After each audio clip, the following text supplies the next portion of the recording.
बिस्मिल्लाहिर्रहमानिर्रहीम, अस्सलाम वालेकुम नाज़रीन। संजानी जलसे के बाद हुकूमत और तहरीक इंसाफ के दरमियान शदीद महाजराई जारी है। जलसे के कवायद और ज़वाबित की खिलाफ वर्जी पर गवर्नमेंट ने तहरीक इंसाफ के खिलाफ क्रैक डाउन शुरू कर दिया।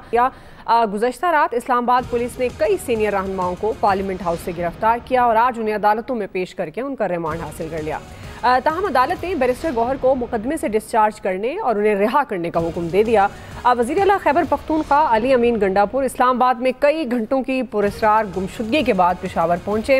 उनके भाई फैसल अमीन ने उनकी वापसी की तस्दीक की है और ये कहा है कि वो तवील और थका देने वाली मीटिंग्स के बाद पेशावर आ गए हैं। नाज़रीन, पार्लियामेंट हाउस से गिरफ्तारियों पर आज स्पीकर कौमी असम्बली ने नोटिस लिया। IG इस्लामाबाद को उन्होंने तलब किया और उनकी सरजनिश भी की। तमाम गिरफ्तार रहनुमाओं को रिहा करने का उन्होंने हुक्म दिया और ये वाज़े किया कि ये पार्लियामेंट पर हमला है, इस पर खामोश नहीं रहा जा सकता। हकाइक और फुटेजेस देखने के बाद एक्शन लूँगा, अगर कोई मुलव्विस हुआ तो FIR भी कटवाएंगे। पार्लियामेंट हाउस से PTI रहनुमाओं की गिरफ्तारियों पर आज कौमी असम्बली का भी हंगामा खेज इजलास हुआ। अली मोहम्मद खान ने जज्बाती तकरीर की। तहरीक इंसाफ के रहनुमाओं की गिरफ्तारियों को जमहूरियत का 9 मई और उसे पार्लियामेंट पर हमला करार दिया। पार्लियामेंट पर धावा बोलने वालों पर आर्टिकल 6 लगाने का भी उन्होंने मुतालबा कर दिया। नाज़रीन, वज़ीर दिफा ख्वाजा आसिफ ने उन्हें जवाब दिया। 2 टोक अल्फाज में ये वाज़े कर दिया कि क्या PTI के साथ जो कुछ हुआ वो कानून के मुताबिक हुआ। जब PTI इदारों को गालियाँ देगी तो उसका रद्द-ए-अमल आएगा। आज फिर बानी PTI ने डियाला जेल में सहाफ़ियों से गैर रस्मी गुफ्तगू की। वो शदीद गुस्से में नजर आए। उन्होंने अली अमीन गंडापुर के रियासत मुखालिफ बयानिए की भरपूर हिमायत कर दी और ये दावा किया कि गंडापुर ने अवामी जज्बात की तर्जमानी की। उनके बयान पर माफ़ी मांगने वाले बुज़दिल हैं, वो पार्टी छोड़ दें। बानी PTI ने ऐलान जंग करते हुए कहा कि हमें धोखा दिया गया। आज के बाद मुज़ाकरात के दरवाजे बंद हैं और किसी फरीक से बातचीत नहीं होगी और 21 सितंबर को लाहौर में हर हाल में जलसा करेंगे। इसी से मुतालिक आज का पहला और बड़ा सवाल, जलसे के बाद हुकूमत और ओपोजिशन के दरमियान तलखियों में इजाफा, दोनों फ्रीकैन खुलकर सामने आ गए। अब बानी PTI भी डट गए, हुकूमत भी डटी है, तो ये मामलात किस तरफ जाते हुए नजर आ रहे हैं? क्या ये मुज़ाकरात के दरवाजे बंद, वो जो इस्तेहकाम, सियासी इस्तेहकाम, तमाम सियासतों को एक मेज़ पर आने की बातें हो रही थी, क्या इसके बाद क्या होगा? इस तमाम सूरत हाल पर हम बात करेंगे। पैनल का तारुफ करवा दूँ, प्रोग्राम में मेरे साथ हैं अयाज खान साहब, आमिर इलियास राना साहब, फैसल हुसैन साहब, इलियास साहब और खालिद क़य्यूम साहब आज प्रोग्राम का हिस्सा हैं। आप सबको खुश आमदीद। अयाज खान साहब, मैं आपसे आगाज़ करूँगी, चूँकि ये जो सियासी तसादम आगाज़ जलसे के बाद, जिस तरह हम कल भी बात कर रहे थे कि गंडापुर साहब ने बड़ी ऐसी बातें की जो उन्हें नहीं करनी चाहिए थी, रियासत मुखालिफ भी, सहाफ़ियों के हवाले से भी, फिर उसके बाद जिस तरह से गिरफ्तारियाँ हुई, स्पीकर कौमी असम्बली का भी बयान आ गया, आपके ख्याल में बानी PTI आप कह रहे हैं कि जो कुछ उन्होंने कहा वो बिल्कुल दुरुस्त कहा और जो समझते हैं कि उन्होंने ठीक नहीं कहा वो बुज़दिल हैं, उनको पार्टी छोड़ देनी चाहिए, तो सर ये हालात फिर किस तरफ लेके जा रही है पाकिस्तान तहरीक इंसाफ अपने लिए? एक तो आपने देख लिया होगा थोड़ी देर पहले बैरिस्टर गौहर जब उनको पुलिस ने रिहा कर दिया तो उन्होंने वजाहत की कि मैंने सिर्फ सहाफ़ियों के हवाले से उन्होंने जो बात की थी उस पर माजरत की है। तो मतलब वो पार्टी लाइन की समझ आ गई कि वो चूँकि कह चुके थे बानी PTI के भी छोड़ दें पार्टी अगर आपको उस पर वो आप बुज़दिल हैं और माफ़ी मांग रहे हैं, तो उन्होंने एक तो वो लाइन क्लियर कर दी। दूसरा, कल हम ये बात कर रहे थे कि जलसे को अली अमीन गंडापुर साहब ने बर्बाद कर दिया। आज उसके बाद जो कल रात गिरफ्तारियाँ हुई उन्होंने बाकी सारा कुछ बर्बाद कर दिया। मेरी समझ से बाहर है कि पार्लियामेंट के अंदर से जाके लोगों को गिरफ्तार, और सरदार साहब आज बड़े गुस्से में नजर आए जब उन्होंने कहा कि वो जो IG इस्लामाबाद को, मेरे ख्याल में IG इस्लामाबाद को तलब करने का फायदा नहीं था, उन्हें चाहिए था कि अपने एक मुअज़्ज़ज़ रुकन को तलब करते, जो इस वक्त सेनेटर भी हैं और वज़ीर दाखिला भी हैं। मैं मोहसिन नकवी साहब की बात कर रहा हूँ, क्योंकि ये तो टीम तो उनकी है ना, IG तो बेचारे का क्या कसूर है, उनके अंडर आते हैं IG साहब। आपकी तस्वीर के नीचे बिल्कुल खालिद क़य्यूम साहब भी बैठे हैं, ध्यान करें। मैं आपका ख्याल है कि एहतियात करूं? नहीं, खालिद साहब भी इस पे अपनी राय जरूर देंगे। बात यह है कि आप उनको तलब करते हैं, उनको कहते हैं हुजूर आओ, आप इस मुअज़्ज़ज़ पार्लियामेंट के रुकन हो, जैसे भी बने हो, लेकिन आप रुकन हो इस पार्लियामेंट के, आके ये वजाहत करो कि ये किस तरह हो गया और कहाँ गई उनकी वो जो उन्होंने ऑर्डर किया था कि रिहा किया जाए सबको, कोई रिहा नहीं हुआ। वो 8 दिन का रिमांड हो गया बाकी सबका। तो मेरी समझ से बाहर है कि पार्लियामेंट की तौकीर सबसे ज्यादा जो मैंने ये सुना है ना वर्ड पार्लियामेंट की तौकीर के हवाले से, वो मैंने PMLN से सुना है। क्योंकि जब भी बात होती है वो जी कह रहे हैं जी हम पार्लियामेंट की उस पर आंच नहीं आने देंगे, उसके तौकीर के लिए हर सब कुछ करेंगे। और आज इनकी हालत ये हो गई कि इनके मुअज़्ज़ज़ अरकान वहाँ से उठा के ले जाए गए और ये कुछ नहीं कर सके। देखिए बात ये होती है कि चीज़ें मतलब एक तो मुझे समझ नहीं आ रही कि इन गिरफ्तारियों का मकसद क्या था, क्यों गिरफ्तारियां कर ली आपने। एक जलसा हो गया, अच्छा जी नहीं जी वो आपने इतने बजे तक का टाइम था, मतलब ये मुमकिन है। अच्छा फिर आपने क्या वो जो मर्जी आप कहें कि जी वो उस तरफ तो हमने कंटेनर्स नहीं लगाए थे, आपने लगाए तो सही ना कंटेनर्स, वो लोगों को नजर आए कि आपने रुकावटें खड़ी की। और मतलब इंटरनेशनल मीडिया ने भी ये बात की कि रुकावटों के बावजूद लोग पहुंचे। तो जब रुकावटों की वजह से जो डिले हुआ है, जाहिर है उसमें तो लोगों का कसूर नहीं, आपका कसूर है। स्टिल मैं समझता हूं कि ये गवर्नमेंट हो, ऑपोजिशन हो, आज पीपल्स पार्टी JUI ने स्टैंड दिया, इन गिरफ्तारियों की मजम्मत की। और ख्वाजा साहब मुझे समझ नहीं आ रही थी, वजीर दिफा साहब फरमा रहे थे कि ये बिल्कुल ठीक हुआ, कानून के मुताबिक हुआ। आजम नज़ीर तारड़ साहब उठे और मुझे वो पसंद आई उस वक्त उनकी बात। उन्होंने कहा नहीं ये हम चूंकि स्पीकर साहब ये कह रहे हैं तो राइट और लेफ्ट में बैठे हुए जितने लोग हैं वो हमारे यहाँ मुअज़्ज़ज़ अरकान हैं। ये पार्लियामेंट के अंदर बैठे हुए कोई वजीर हो, MNA हो, ये स्पिरिट होनी चाहिए उसकी, चाहे उसके किसी भी पॉलिटिकल पार्टी से ताल्लुक हो। पीपल्स पार्टी ओन नहीं कर सकती थी इन गिरफ्तारियों की, हिमायत नहीं कर सकती थी। बाहर बेशक मिल के करा लें वो गिरफ्तारियां, वो अलग बात है, लेकिन on the floor of the house आपको बहरहाल ये तारीख का हिस्सा बनते हैं आप। जब आप इस चीज की मजम्मत नहीं करते, मजम्मत करके उन्होंने खुद को तो बचा लिया, पीपल्स पार्टी ने भी बचा लिया, JUI ने भी बचा लिया अपने आप को। इसमें ख्वारिश सिर्फ PMLN की हुई और मुसलसल हो रही है। और मुझे नहीं समझ आ रही कि ये इनको समझ क्यों नहीं आ रही कि मतलब और इससे ज्यादा ख्वारी क्या करानी है PMLN ने। हालात इस हद तक खराब हो गए हैं कि अब पार्लियामेंट को या तो फिर बंद कर देना, ठीक है, जो आए जिस पुलिस वाले का दिल करे उठा के किसी उसको ले जाए।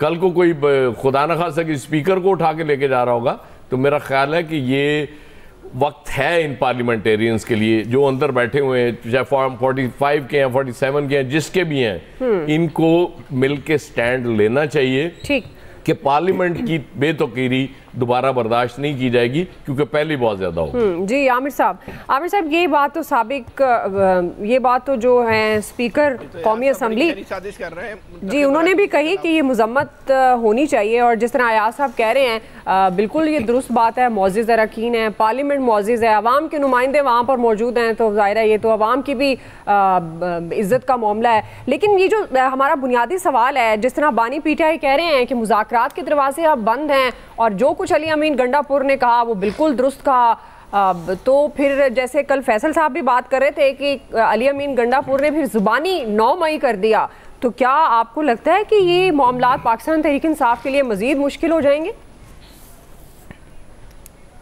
अभी अयाज साहब ने कहा कि इंटरनेशनल मीडिया में आया, तो इसराइल का मीडिया एक दफ़ा फिर आज खान साहब के लोगों की अरेस्ट पे उनकी हमायत में बोला है। ज़ाहिर इंटरनेशनल हमायत तो हासिल है, इसमें तो कोई शक नहीं है, अभी ताज़ा तरीन आ गई है। और दूसरी बात यह है कि ये मुल्क, इसके पार्लियामेंटेरियन सब मुअज़्ज़ज़ हैं, इस मुल्क के इदारे, इस मुल्क की बका भी बहुत बड़ी हमारी इज़्ज़त की निशानी है। अगर पार्लियामेंट की बका चाहिए है, पार्लियामेंटेरियन की बका चाहिए, तो जो इससे मुंसलिक लोग हैं उन्हें इस मुल्क के इदारों की, फ़ौज की भी इज़्ज़त करनी होगी। वो किसी को अच्छी लगे बुरी लगे, JUI ने बिल्कुल ठीक बात की, पीपल्स पार्टी ने की, नून लीग ने की, उनके स्पीकर ने की, लेकिन क्या JUI के दस्तार जिन लोगों के सर पे थी, पगड़ियाँ, इसी इस्लामाबाद पुलिस ने नहीं उतारी थी इमरान खान साहब के ऑर्डर्स पे? क्या नहीं हुआ था वो काम?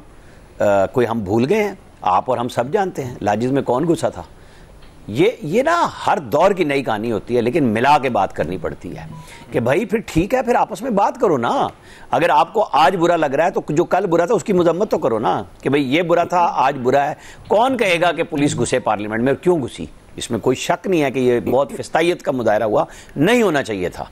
ये बात सारी पार्लियामेंट ने भी कह दी, स्पीकर ने बेहतरीन इकदाम ले लिए, CCTV फुटेज भी कह दी, और प्रोडक्शन ऑर्डर का भी हो गया। जिनकी ज़मानतें नहीं हुई हैं, जो जुडिशल रिमांड पे चले गए हैं, उनके प्रोडक्शन ऑर्डर के लिए कह दिया गया है। तो ये सारे काम होने चाहिए थे जो सब ने अपने अपने तौर पे किए। वज़ीर दिफा ने पाकिस्तानी फ़ौज की नुमाइंदगी करते हुए कही, उनकी मैं बात की भी टॉक कर रहा था कि इस मुल्क की भी किसी को बात करनी है ना, या सिर्फ हम ये अच्छा बनने के लिए टिकटॉक पे और वीडियो पे आने के लिए ये बातें करते रहेंगे। जो परसों जलसे में जुबान इस्तेमाल हुई थी, तो मैं तो तवक्को कर रहा हूं ना कि कल जहां पे भी थे अली अमीन गंडापुर साहब, वो बोले ना, प्रेस कॉन्फ्रेंस करें ना, बहादुरी का मुजाहरा करें कि मेरे पास अब 12 दिन रह गए हैं, मैंने 15 दिन दिए थे इमरान खान की रिहाई के, और खान साहब ने चूंकि उनकी पीठ थपकी है, तो आप याद रखें पीठ थपकी गई थी यूसुफ रजा गिलानी की भी, उन्होंने वजारत उज़्मा से कुर्बानी दी थी और वो खत नहीं लिखा था स्विस गवर्नमेंट को। तो ये बात आज खान साहब ने उनको थपकी दे के, जिस तरह बैरिस्टर गौहर ने वजाहत देने पर मजबूर हुए कि भाई मैंने सिर्फ साफियों की हद तक कही थी बात, तो ये अली अमीन गंडापुर के ऊपर एक और आ गया कि वो किसके लिए 9 मई करना चाह रहे थे 9 सितंबर को, 8 सितंबर को जलसे में, और 9 को क्या वो कहाँ थे, क्यों चुप हैं, उनको बोलना चाहिए, वो किसकी दावत पे गए थे, कहाँ थे, क्या गुफ्तगू हुई उनके साथ। हम और आप सब इंतजार में है ना, क्योंकि हमारे तो रिपोर्टर सुबह 6 बजे निकले हैं वहाँ से, इंतजार में कि जी केपी हाउस में है, कहाँ पे है, कब आएंगे जाएंगे। फिर पेशावर की इतला आई, फिर उनके भाई ने मैसेज कर दिया कि हाँ जी वो पहुँच गए हैं पेशावर में, और यहाँ पे सब ने, उनके बैरिस्टर सैफ ने अरेस्ट भी करा दिया था कि जी नंबर बंद है और फलां है ढिमका है। इशू ये है कि कभी पाकिस्तान के ऊपर भी बात होगी। खान साहब का तो गुस्सा नहीं खत्म हो रहा, उनको तो जेल की वजह से कोई चीज़ नहीं समझ आ रही, वो और अंगेख्त कर रहे हैं। जो बैरिस्टर अली अमीन गंडापुर ने काम किया था बगावत की आग भड़काने का, जलसे में आके लोगों के, पाकिस्तान की फौज के खिलाफ गुफ्तगू की थी, तो फैसल ने कल ठीक बात कही थी ना, तो फिर रियासत को भी दो अमली नहीं करनी चाहिए। अगर अल्ताफ हुसैन की स्पीच के ऊपर ये काम हो सकता है, तो फिर ये लोग क्या कर रहे हैं? सिर्फ हम जमहूरियत के नाम पे इस बात पे चुप हो जाएं कि जमहूरियत है, जमहूरियत पाकिस्तान के साथ है ना, तो इसको भी करें और बैठ के बनना चाहिए रास्ता। खान साहब नहीं बना रहे, वो समझते हैं कि मैंने लड़ाने का कह दिया है, और कोई बात पूछे उनसे कि भाई मैंने 6 लोगों से कहा था एस्टैब्लिशमेंट से बात करो, एस्टैब्लिशमेंट ने कब आपसे बात की? आप ही के लोग वहां कोर कमांडर के घर पे भी जाते हैं, हाउस में भी जाते हैं, वहीं से रास्ते लेके आते हैं। अली अमीन गंडापुर की बात कर रहा हूं, आपको मैसेज मिला, आपने जलसा किया, बहुत अच्छा किया, मुलतवी किया, तो थोड़ा सा अच्छा काम यह था कि जब आपको सियासी स्पेस मिली थी तो उसको एंगेज करते ना। अब आप 22 सितंबर का कह रहे हैं कि मैं मर्जी से करूंगा, तो आप और हम यही है, देख लेंगे हम। सही है फैसल, लेकिन ये तो फिर उन्होंने कह दिया कि अब मुज़ाकरात के दरवाजे सबके लिए बंद हैं एस्टैब्लिश, क्योंकि वो पहले तो कहते थे कि सिर्फ उन ताकतों से बात होगी, लेकिन अब वो कह रहे हैं कि अब एस्टैब्लिशमेंट से भी बात नहीं होगी। तो ये तो फिर मजीद तसादुम की तरफ मामलात लेके जा रहे हैं पाकिस्तान तहरीक इंसाफ वाले। हम तो मुंतज़िर थे इस बात के कि आज एस्टैब्लिशमेंट ये ऐलान करती कि हम इमरान खान के साथ जो है वो बातचीत के दरवाजे बंद कर रहे हैं। इमरान खान ने कैसे ऐलान कर दिया? उन्होंने तो कहा ही कि हम कर रहे हैं। एस्टैब्लिशमेंट को है, नहीं मैं तो एक बात कह रहा हूँ ना, शिकवा तो एस्टैब्लिशमेंट को है, इदारों को है। इमरान खान क्यों जो है वो इस बात की अनाउंसमेंट जो है वो कर रहे हैं? देखिए एयाज साहब की ना ये बात बिल्कुल दुरुस्त है कि मौजूदा अगर हम हालात में देखें कि इमरान खान के पास एक अपॉर्चुनिटी मिली थी जलसे की शक्ल में, लेकिन वो एक और 8 फरवरी कर सकते थे, लेकिन अमीन गंडापुर ने जो है वो 9 मई कर दिया। लेकिन जो कुछ हुआ है उसको अगर ज़ाहिरी सूरत-ए-हाल में देखें, एक जमहूरियत पसंद माशरे में देखें, तो वो 9 मई का जिस तरह आपने जवाब देना चाहिए था, आपने 10 मई कर दिया। आप उसको वो काउंटर नहीं कर पाए कि आपके जो इस्टेब्लिशमेंट के भी जो वो लोग हैं, जो उनके वकील हैं ऐवानों के अंदर, वो भी जो है खुशी के साथ या बादल नाख्वास्ता कह रहे हैं बाकी बातें तो सही हैं, लेकिन ये नहीं करते। जब बस ये जो आपने अपने साथ लोगों को यहाँ तक पहुँचाया है ऐवानों के अंदर, भाई इनकी कैपेसिटी नहीं थी ऐवानों में पहुँचने वाली। स्टैंड लेना, आपके साथ खड़े हों, किस बात की बात करते हैं कि भाई ये बात यहाँ पे नहीं मारते, छापा मारते, बाकी कौन सा काम इस मुल्क के अंदर आईन और कानून के तहत हो रहा है? वो जो एयाज साहब कह रहे हैं कि फॉर्म 45 के या 47 के हैं, जैसे भी हैं, तो भाई नहीं है, ये फॉर्म 45 वाले हैं। तो जो फॉर्म 45 वाले वो तो डंके की चोट पे खड़े हो ना एस्टेब्लिशमेंट के साथ। ये एस्टेब्लिशमेंट ने भी किन लोगों पे जो है ना वो हाथ रखा हुआ है कि वो भी जो है ना अपना नाम जो है वो शहीदों में लिखवा के, अपनी उंगली कटवा कर शहीदों में नाम लिखवा के बात कर रहे हैं, ये तहरीक इंसाफ की ये बात बुरी है, फला बुरी है। यहाँ पे जो है ना नहीं आते। ये क्या बात हुई भाई? आप तय करो भाई, ये खुली जंग है कि आप साथ हो एस्टेब्लिशमेंट के, नहीं हो, बीच का कोई रास्ता नहीं है। इस वक्त पाकिस्तान में 2 बयानी है, एक एस्टेब्लिशमेंट है और एक जो है वो इमरान खान है। अब तय करना होगा जो लोग कौन इस्टेब्लिशमेंट के साथ है और कौन जो है इमरान खान के साथ है। आइन कानून को छोड़ देना, साइड में रखे, इस मुल्क का इशू नहीं है। इस मुल्क का इशू आइन कानून, जिंदा कौमों का, जिंदा माशरों का इशू होता, हमारा नहीं है। इस बहस को छोड़ें, इस मुल्क के जो मारूजी हालात है उस पर रह के जो है ना वो बात करें। इस्टेब्लिशमेंट सोचे कि जिन लोगों पे उसने इतनी मेहनत की है, जिन लोगों को उसने यहाँ तक पहुँचाया है, जो कौंसिल का इलेक्शन नहीं जीत सकते थे उनको इन मेहमानों में पहुँचा दिया, वो आज आपकी बात करते हुए जो है वो क्यों शर्मिंदगी का इजहार कर रहे हैं? वो क्यों जो है मुख्तलिफ जो हवालों से जो बच के निकलने की कोशिश कर रहे हैं ताकि तारीख में ये नाम लिखा रहे कि हम उस वक्त भी जो है वो जमहूरियत के साथ खड़े हुए थे। भाई कौन सी जमहूरियत है जो जमहूरियत के साथ खड़े होने का ड्रामा कर रहे हो आप बताओ कि आप जो है कि सही हुआ है गलत हुआ, बीच के जो है ना रास्ते जो है वो आप तलाश नहीं करें। बाकी ये जो हैजानी कैफियत है ये तो ख़त्म नहीं होनी इस मुल्क से, और फिलहाल तो जो है होनी नहीं है। मजे की बात ये कि सारी सूरत हाल का जो है ना वो एंड नजर नहीं आता। नून लीग की जो मरकजी जो इस वक्त हुकूमत है, नून लीग की जिसको हम कहते हैं, खड़ी हो जाए ना एस्टेब्लिशमेंट के साथ, डंके की चोट पे खड़ी हो। इमरान खान से आप लाख इख्तलाफ करें, उसका मौकफ आप गलत बोले, हम कहते हैं उसका मौकफ गलत है, जाती तौर पे मेरी राय, लेकिन जो भी मौकफ है वो डंके की चोट पे बयान कर रहा है इमरान खान। इतना कुछ होने के बाद एक गुमान तो यही था ना कि इमरान खान आज जो है वो बैक फुट पे जाएंगे, उन्होंने एक और फ्रंट फुट पे आके जो है ना बॉल करा दी। लेकिन ये हुकूमत बन सकती थी अगर एस्टेब्लिशमेंट इस पे हाथ नहीं रखती। तो क्या है कि बात आमिर साहब की जो है वो बिल्कुल सही है कि भाई ये सारे काम तो जो है वो इमरान खान के दौर में भी हुए, बिल्कुल दुरुस्त, वो नहीं हुए क्या? या किसके दौर में जो है वो नहीं हुए? किसके दौर में जो है ईमान के तकद्दुस का ख्याल किया? ईमान का तकद्दुस सिर्फ किताबों के अंदर है, बाकी क्या है ईमान का तकद्दुस है? लोग कुरान की आयत लिखी हुई है, उसी आयत के नीचे खड़े होकर तो लोगों ने झूठे हल्फ उठाए ना इन्फॉर्म 45 वालों ने। सही भाई ये जो एस्टेब्लिशमेंट को चाहिए कि जिन लोगों को उसने यहाँ तक पहुंचाया है उनको ये ऑप्शन ना दे कि भाई आप जो ना उंगली कटवा के हमारे साथ मत आओ, आना है तो डंके की चोट के आओगा, हमारी वजह से आप यहाँ तक पहुंचे हो, अपने बलबूते पर नहीं आए हो, आप अपनी सलाहियत पर नहीं आए हो, आप अवाम के मैंडेट से नहीं आए हो। जब जंग है तो फिर जंग की तरह लड़े भाई, सीधी सी बात है। इमरान खान क्योंकि जो तहरीक इंसाफ जो रवैया अख्तियार कर रही है उससे इदारों की सलामती को खतरा पड़ रहा है। पाकिस्तान को समझना होगा, पाकिस्तान के जो हालात का जायजा आप अमेरिका और यूरोप से नहीं ले सकते भाई, सही, या पाकिस्तान के हालात का तज्जिया नहीं कर सकते कि वहाँ इतनी जमहूरियत मुस्तहकम है तो वहाँ का जो फौज है उसका दायरा कार के पाकिस्तान के जोग्राफियाई हालात भी अलग है, पाकिस्तान के जमीनी हालात भी अलग है। जब ये सब कुछ खत्म हो जाए तो फिर आप बात कर लीजिएगा कि अमेरिका और यूरोप की जमहूरियत क्या कहती है और पाकिस्तान की जमहूरियत क्या कहती है। आज नहीं करो भाई, आज जो हाल है, जो जमीनी हकायक है उनके साथ जो है बात करें। सही, इमरान खान की देखें एक क्वालिटी थी जिस वक्त वो उसमें थे, एस्टेब्लिशमेंट उनके साथ थी, तो तहरीक इंसाफ के लोग थे, इमरान खान थे, वो डंके की चोट के ऊपर जो है ना भाई जिस तरह 2024 का इलेक्शन हुआ बोलते हैं ना आमिर साहब, ऐसी 2018 का हुआ, जबकि ऐसा नहीं है, बहुत ज्यादा फर्क है। लेकिन बहरहाल वो कोई आइडियल इलेक्शन धांधली से 2018 का इलेक्शन हुआ था ना, फर्क ज्यादा होगा। लेकिन वो हुकूमत जो थी वो डंके की चोट पे जो है वो इमरान खान के साथ जो है उसकी लीडरशिप खड़ी हो गई थी। बताएं कहाँ है नून लीग की लीडरशिप, बताएं नवाज शरीफ साहब कहाँ है, बताएं शहबाज शरीफ साहब कहाँ है। आज हम आगे भी चलकर बात करते हैं, ये फर्क है। बिल्कुल आप सही सवाल उठा रहे हैं। ना एस्टेब्लिशमेंट इस हुकूमत की और इत्तेहादियों की मौसिन है। जिस तरह इमरान खान साहब खड़े होते थे इनको भी खड़ा होना पड़ेगा। ठीक नहीं होना चाहते तो फिर एस्टेब्लिशमेंट से गलती हो गई, गलत लोगों पर उन्होंने हाथ रख दिया। एस्टेब्लिशमेंट खुद सोचेंगे बिलावल जिमिन पे इतनी मेहनत की।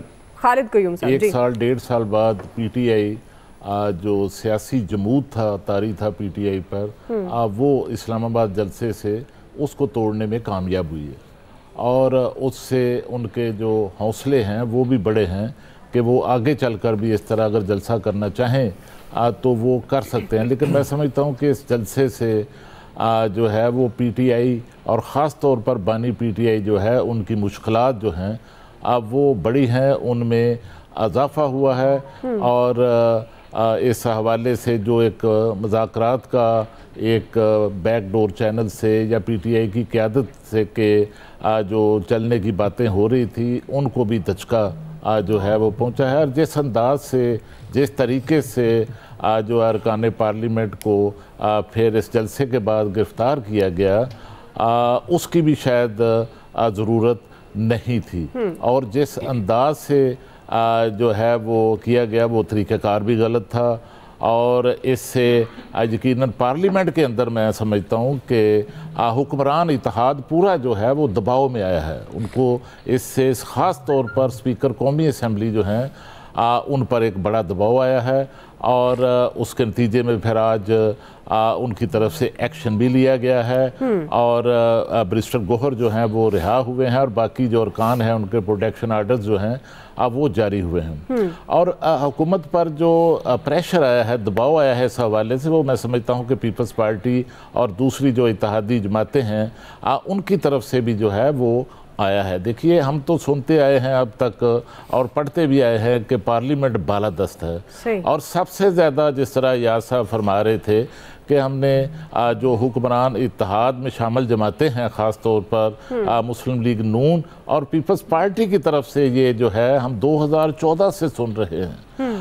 जब पीटीआई का धरना पार्लियामेंट के सामने दिया गया तो उस वक्त से जो अंदर पार्लियामेंट के अंदर तकरीरें होती थी वो पार्लियामेंट की बालादस्ती के हवाले से तकरीरें होती थी। फिर जब भी जो है वो पिछले कुछ अरसे से हुकूमत और अदलिया के दरमियान महाजराई शुरू हुई तो पार्लियामेंट के अंदर जो है एक बालादस्त अदारा की जो है वो बातें अरकान पार्लियामेंट की तरफ से की गई। लेकिन ये जो वाक़या हुआ है, जिस अंदाज से अरकान असम्बली को गिरफ्तार किया गया है, इससे जो है ये जो पार्लियामेंट की बालादस्ती का दावा हुक्मरान जमातों की तरफ से किया जाता था, ख़ास तौर पर पीपल्स पार्टी और नून लीग की तरफ से, उस पर भी मैं समझता हूँ कि सवालात जो हैं वो खड़े हुए हैं। और आज पीपल्स पार्टी के अरकान असम्बली ने तो खुद सवालात जो हैं वो खड़े कर दिए पार्लियामेंट में इस हवाले से।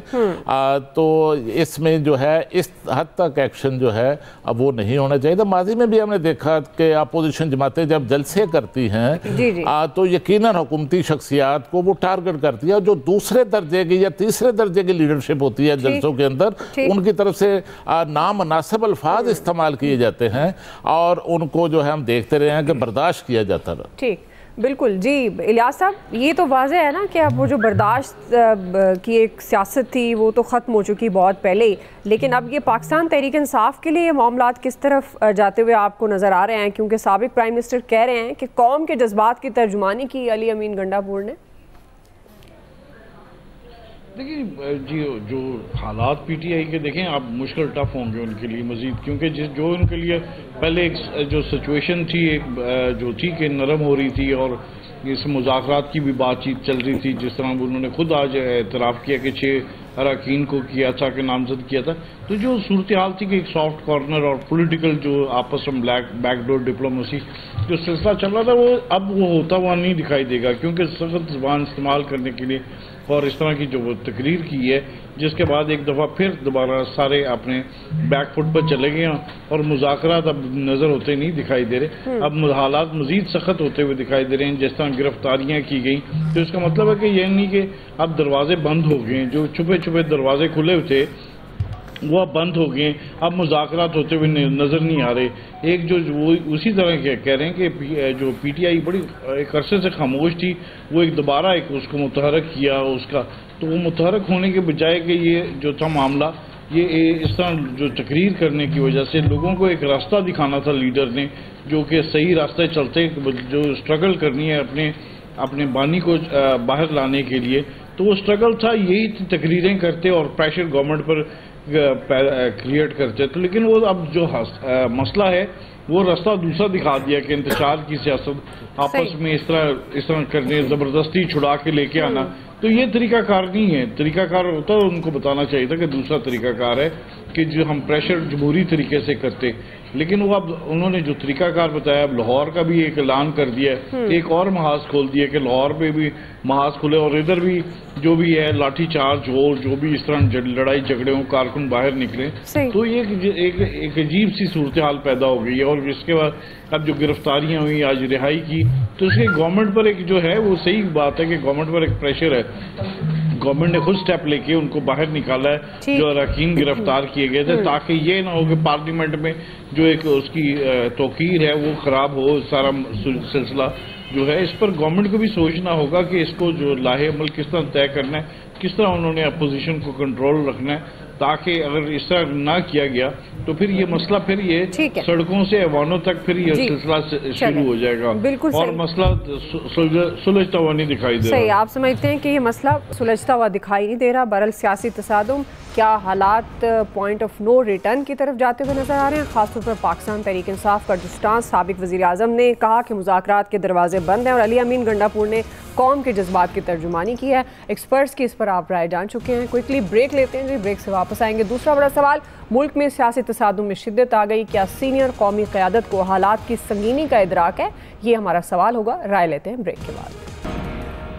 वेलकम बैक नाज़रीन। मुल्क में इस वक्त सियासी इंतशार उरूज पर है। सियासी जमातें आपस में दस्तो गिरेबान हैं। गैर यकीनी की सूरत हाल है। मईशत बेहतर होने की बजाय मजीद ख़राब होती जा रही है। हालात दिन ब दिन खराबी की तरफ जा रहे हैं। मुल्क की सीनियर सियासी क़यादत सिर्फ बयानात तक महदूद नजर आती है। सदर आसिफ अली ज़रदारी, लीगी सदर नवाज शरीफ, JUIFA के सरबराह मौलाना फजलुर रहमान, PMLQ के सरबराह चौधरी शुजात हुसैन और महमूद खान अचकज़ई, ये तमाम लोग मुज़ाकरात और सियासी इस्तेहकाम की बात तो करते हैं, मगर आगे बढ़ने और पहला कदम उठाने के लिए कोई तैयार नहीं। नवाज शरीफ ने एक बार फिर मुल्क की सियासत में मुतहरिक होने का फैसला किया है। मुल्क गिर जलसे करने का उन्होंने ऐलान कर दिया। चौधरी शुजात भी इस वक्त एक्टिव है, सियासी रहनुमाओं से मुलाकातें कर रहे हैं, मुल्क में सियासी इस्तेहकाम पर भी जोर दे रहे हैं और पार्लियामेंट से अपना किरदार अदा करने का मुतालबा कर रहे हैं। सदर आसिफ अली ज़रदारी साहब भी मुसलसल ये जोर दे रहे हैं कि सियासी इस्तेहकाम के लिए तमाम कुव्वतों को एक पेज पर आना होगा और चैलेंजेस से निमटने के लिए सियासी इत्तेहाद वक्त की अहम ज़रूरत है। ऐसी तमाम सूरत हाल पर होगा सवाल। आमिर साहब, आपसे आगाज़ करूँगी, चूँकि यहाँ से जो बातें बयान सामने आते हैं सीनियर सियासी क़यादत के, अंदाज़ा तो होता है कि वो उनको अंदाज़ा है कि हालात की संगीनी क्या है, लेकिन बजाय इसके कि वो लफ्ज़ी तौर पर बातें करें, अमली तौर पर क्यों नहीं नज़र आते? देखें, ये भी बात लफ्जी तौर पे ही है जो आपने कही कि जी वो मुतारिक नहीं नज़र आते, वो बात नहीं करते। इस मुल्क में लोगों को लाड प्यार से इतना बिगाड़ा गया है कि वो आज भी कह रहे थे, जिनसे यानी फ़ौज को कह रहे थे कि मैं तुमसे बात नहीं करूँगा। भाई फ़ौज तो आपसे बात नहीं कर रही, आप ही लाड प्यार में चढ़े हुए हैं, रोज़ाना की बुनियाद पे कहते हैं मैं सिर्फ इनसे बात करूँगा। मसला ये है कि आसिफ अली ज़रदारी हों या शहबाज शरीफ हों, वो कौन सी गुफ्तगू का तरीका है जो दोनों ने इख्तियार नहीं किया, चाहे वो जब वो अपोजिशन में थे, इमरान खान वज़ीर आज़म थे, या शहबाज शरीफ और ज़रदारी ने अब उनको ऑफ़र नहीं की कि बातचीत करनी चाहिए। लेकिन चूंकि बात करनी नहीं है तो ये एक ला यानी सी कहानी हो जाती है। चौधरी शुजात हुसैन और चौधरी परवेज़ इलाही की आपस की रंजिश ने उस पूरे ख़ानदान को बहुत सेटबैक दिया। चौधरी साहब की ज़ाहिर है तकलीफ़ भी बहुत ज़्यादा है, वो जिस तरह हिम्मत से आजकल भी मूव कर रहे हैं, उनकी मतलब गुफ्तगू भी काफ़ी पहले से बेहतर हो गई है। मैं मिला भी उनसे 2-3 दिन पहले, अल्लाह उनको सेहत दे। लेकिन अगर वो सही होते और ये ख़ानदान फिर पाकिस्तान के अंदर एक किरदार अदा कर सकता था, लेकिन अब नहीं कर सकता। अब ये सिर्फ कहानी है, चौधरी साहब अपने तौर पे मिल लें, किसी से मिल लें, किसी से बात कर लें, लेकिन वो ख़त्म हो गई बात। आपने किसी को बड़ा रहने नहीं दिया। आपने नवाज शरीफ बड़ा आदमी था, ज़रदारी बड़ा आदमी था, चोर और डकैत के अलावा कहलवाया क्या उनसे, निकाला क्या आपने उनसे। अब इमरान खान के साथ चल रही है, इमरान खान फौज से लड़ रहे हैं, फौज से उनकी पार्टी लड़ रही है। फौज अपना जवाब दे चुकी है कि आपको माफ़ी भी मांगनी होगी, सिद्ध के दिल से मांगनी होगी। मेरे हिसाब किताब में तो आज तक उसमें कोई तब्दीली नहीं आई है। ये जो जलसे की भी इजाज़त दी, उसको भी ताना बना दिया कि मैंने बड़ी मेहरबानी की थी, मैंने 22 अगस्त का जलसा खत्म कर दिया था। तो अब 22 सितंबर आप करके देख लें, आपको मैसेजेस भी मिल रहे हैं, आपको PMLN भी दे रही है। फैसल वावडा ने, जिनका नाम यहाँ पे आके कुछ लोग कहते हैं कि नहीं इस तरह नहीं, लेकिन वो मैसेंजर तो है ना, बात तो वो करते हैं ना कि जी क्या होने जा रहा है और फिर आपके साथ क्या होगा। जवाब बड़ा सख्त आ रहा है। अली अमीन गंडापुर मेरा ख्याल है संभाल नहीं सके अपने आप को बड़ी स्टेज पे। वो इस कदर बड़े उस रुतबे पे आके चीफ मिनिस्टर बन के उन्हें बहुत अच्छे अंदाज से जो भी धमकी मलफूफ मैसेज देना चाहिए था और सियासी रास्ता बनाना चाहिए था, उन्होंने वो काम किया जो खान साहब पहले से चाह रहे थे। लेकिन अब जो जुडिशल पैकेज आएगा ना, जिसकी तैयारियां हो चुकी हैं, चाहे वो आईनी अदालत अलग हो, वो 5 सीनियर जजों में से कोई एक चीफ जस्टिस बने।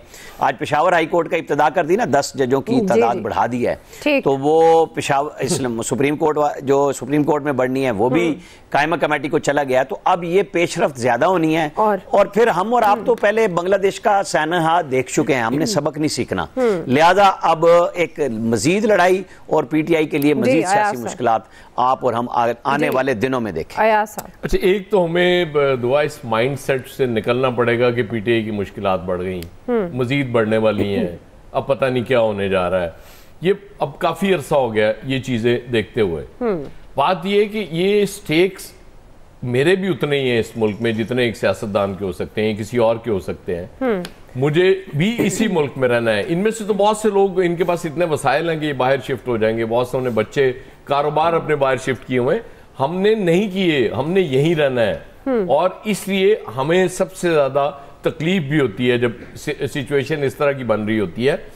तो लिहाजा वो तो खैर चले, वो जी कहते हैं नहीं होना, आप सख्ती मैक्सिमम कर लें ना। सख्ती IMF का प्रोग्राम आपका फाइनल नहीं हो रहा, उस पर ताखीर हो रही है।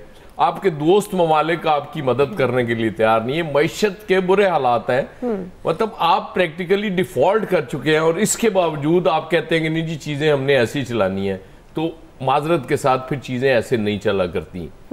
इस मुल्क का नौजवान मायूस हो रहा है और बड़ी तेज़ी से, बहुत हो चुका है, मजीद मायूस हो रहा है क्योंकि उसके लिए ना रोज़गार है ना कुछ और उसे नजर आ रहा है कि जी इस मुल्क में रहते हुए मेरे मुस्तकबिल में क्या है मेरे लिए।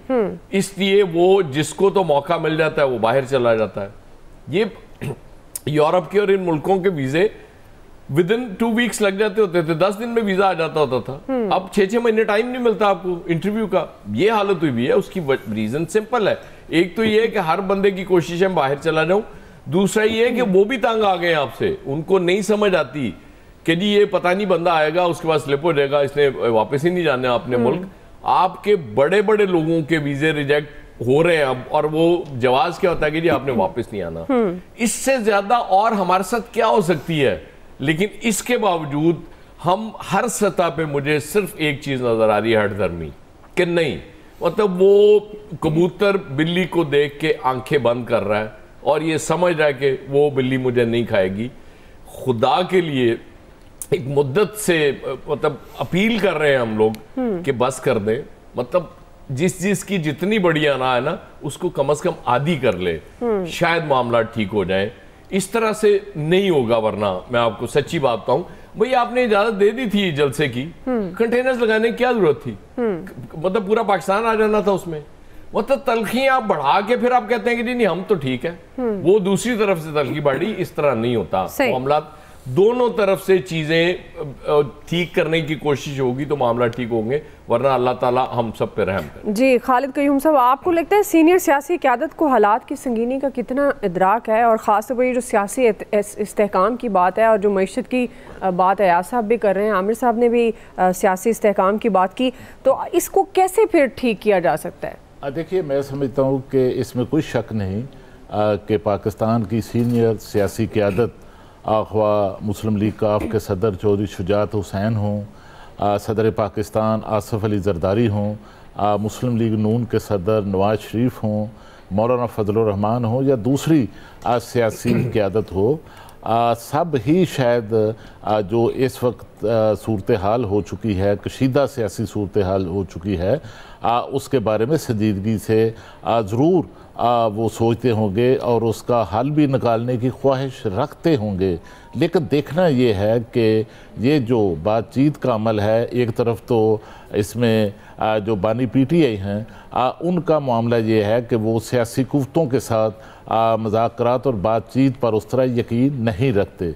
जबकि माजी को अगर आप देखें तो पीपल्स पार्टी और मुस्लिम लीग नून, इन दोनों जमातों के दरमियान 18 साल तक पाकिस्तान में बदतरीन सियासी कशीदगी रही। लेकिन दोनों जमातों की क़यादत ने अपनी जो मुज़ाकरात की और बातचीत की विंडो थी उसको बंद नहीं किया।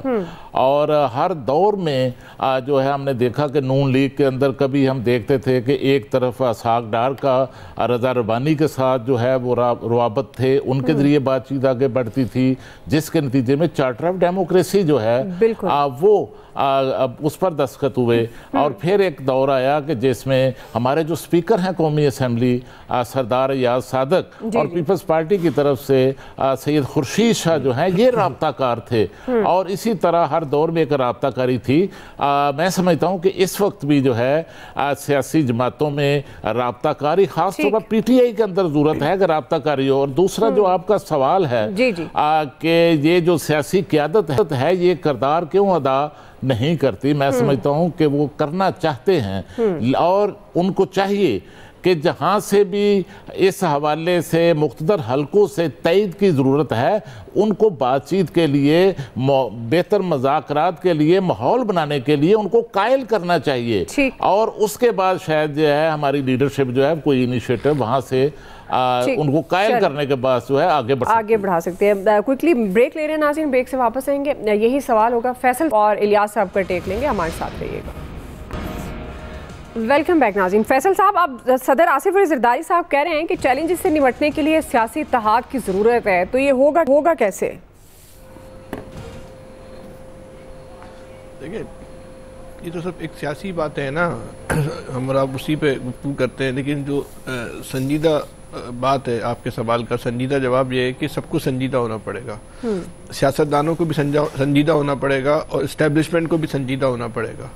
सबको अपनी गलतियां जो है तस्लीम करना होंगी, सियासतदानों को भी गलतियां तस्लीम करना होंगी, इस्टेब्लिशमेंट को भी गलतियां जो है ना वो तस्लीम करना होंगी। इस मुल्क को एक नए सोशल कॉन्ट्रैक्ट की ज़रूरत है।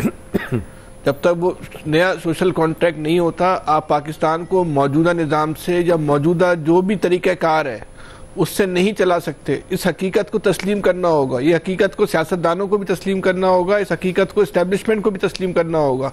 अगर इन सब का मतमय नज़र पाकिस्तान है, इन सब का मतमय नज़र हमारी जो है वो आने वाली नस्लें, इस मुल्क का जो सबसे बड़ा एक जो पॉलिटिकल अलमिया हुआ है, सियासी अलमिया हुआ है, जिसके अभी हमें जो इतनी तबाही के बावजूद भी उसके असल असरात नहीं आए, वो ये कि इस मुल्क के सियासतदानों का अवाम पे जो है ना वो यकीन ख़त्म हो गया।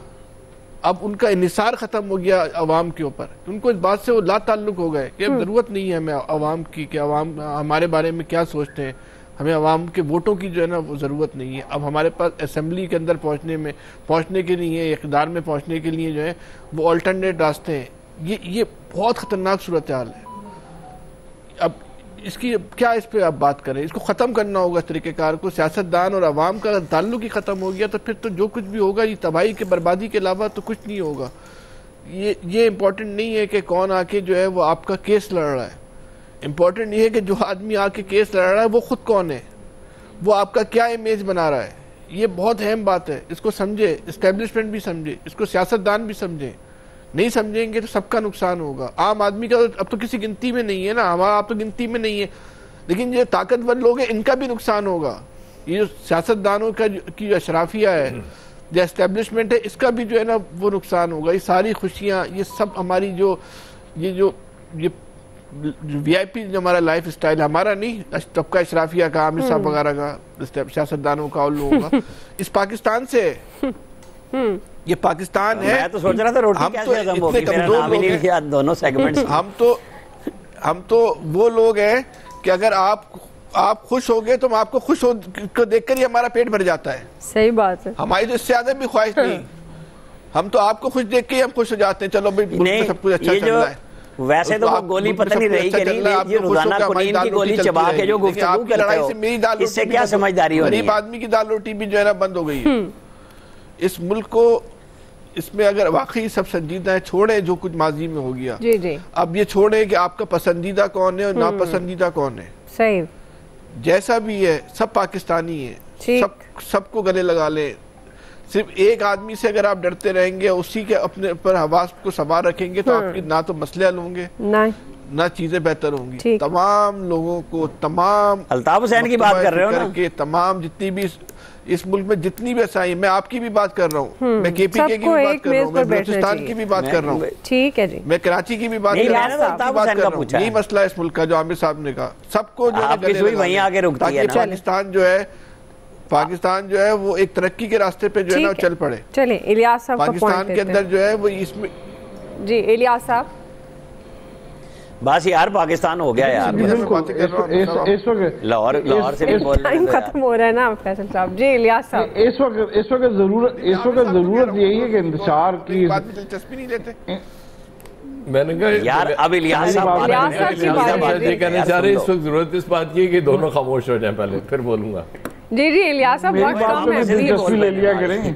इलियास साहब दरख्वास्त कर रहे हैं आप सबसे कि मेरे भी तज्जिए में दिलचस्पी लें। जी इलियास साहब, अच्छा, इस वक्त ज़रूरत ये है कि सबको मिलकर बैठ के सियासतदानों को सोचना चाहिए कि मुस्तकबिल में पाकिस्तान में हम लॉ एंड ऑर्डर की सिचुएशन प्लस जो सियासी इस्तेहकाम लाना बड़ा ज़रूरी है, क्योंकि अगर सियासी इस्तेहकाम नहीं तो माशी तौर पर नहीं मुस्तहकम हो सकेगा। आपके देख लें, आपका IMF के साथ मसला भी चल रहा है, अभी निगोसिएशन चल रही है, अभी आपका पैकेज अप्रूव होना है। आपने मुल्क को स्टेबल करना है, अपने पाँव पर खड़ा करना है, इकॉनमी को ठीक करना है, तो उसके लिए अगर ये इकॉनमी ठीक होती तो आपकी आवाम को रिलीफ मिलता है। तो इस चीज़ को तो कोई देख ही नहीं रहे कि क्या है सिचुएशन। इनके लिए कोई ऐसा सिचुएशन नहीं कि आवाम को रिलीफ मिले या ना मिले, पाकिस्तान स्टेबल हो, अपने मसले को देख रहे हैं। तो इसलिए सब सियासतदानों को चाहिए, अभी बड़े तो बैठे हैं बातचीत करने की कोशिश कर रहे हैं कि कुछ कर सकें, लेकिन ये जो लेके आए हैं ये तो पैकेज लेके आ रहे हैं कोई, जिसके लिए कानून साजी के लिए, लेकिन मुल्क के लिए भी सोचना चाहिए कि बैठें आपस में स्टेबल करें, एक दूसरे को बैठ के बात करें, मुल्क के लिए सोचें और आपस में बैठ मुल्क की तरक्की की बात करें, और ये सब सियासी रहनुमाओं की जिम्मेदारी है। वक्त खत्म हो गया, आप सबका बहुत शुक्रिया। आज के एक्सपर्ट से इतना ही, फीडबैक दीजिएगा, ख्याल रखिए, अल्लाह हाफ़िज़।